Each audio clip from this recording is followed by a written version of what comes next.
Bonjour, chers auditeurs, chères auditrices. Donc je me présente, je m'appelle Habib Hamdoud, je suis délégué syndical à Auchan City. J'ai poussé la porte de l'UL 203 43 rue de Lille, suite à des différents, tout ça. Donc j'ai décidé de monter une section.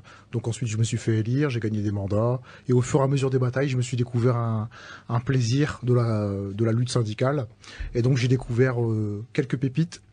Au fur et à mesure de ces années d'expérience, bon, ça fait 6 ans que je suis un militant actif à l'UL de Tourcoing. Et donc en fait, on a pu rencontrer des moments tristes, des moments plus ou moins bien. Il y a eu des moments où il y a eu des victoires. Bon, les instants euphoriques sont très peu dans la lutte, mais quand il y en a, c'est bon. Et ce qui nous amène là, c'est des situations sur lesquelles on va zoomer.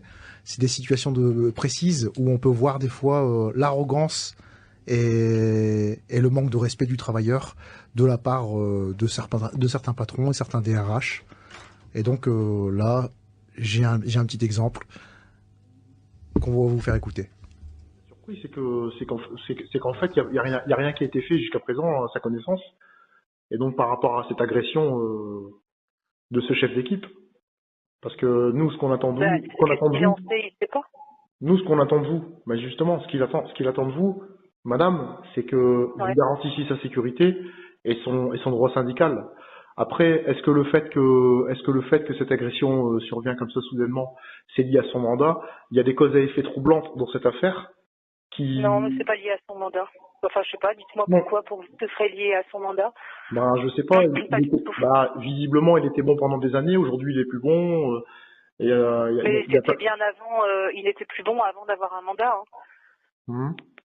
Il était plus bon. Il a été reçu pour l'accompagner dans son métier avant qu'il ait un mandat. Mais est-ce que ça justifie le fait qu'il se fasse agresser devant ses collègues en Non, mais ça, on est d'accord, ça justifie pas du tout. Non. Voilà.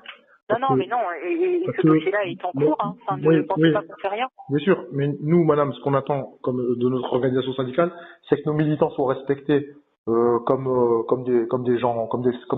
collaborateurs, à titre égalitaire. Là, l'objet de mon appel, c'est un appel en toute courtoisie, d'accord? Donc là, pour l'instant, il se passe rien, on fait pas de procédure, on fait rien. Par contre, moi, je vous le cache pas, que si ça devait se reproduire, on serait amené à envisager des procédures et des actions sur votre site. Mais il n'y a pas lieu que ça se reproduise. Enfin, pour moi, c'est pas normal. Donc c'est un échange avec une DRH d'un grand groupe, d'une grande multinationale, la première fortune, le premier employeur de la région, donc la première fortune familiale de France. Pour ne pas la citer, c'est la famille Mullier. Donc en fait, cette DRH reconnaît sans vergogne que le mec s'est fait agresser par son chef d'équipe. Bien sûr, après qu'on l'ait mandaté. Et donc on lui a donné un mandat syndical. Et directement, là, tout de suite, c'est des agressions, des insultes, des menaces. Et donc le camarade s'est retrouvé en arrêt maladie. Ensuite, on a rectifié, on l'a fait passer en accident de travail. Et ce qui était important pour nous, c'était de faire découvrir l'envers du décor de la lutte syndicale, parce que souvent on dit que les syndicalistes exagèrent tout ça. Et donc là, on a un exemple vivant de faits concrets sur le comportement que les patrons peuvent avoir des salariés, des petites personnes qui décident de s'organiser collectivement pour défendre leurs intérêts. On passe au rouge sur Radio.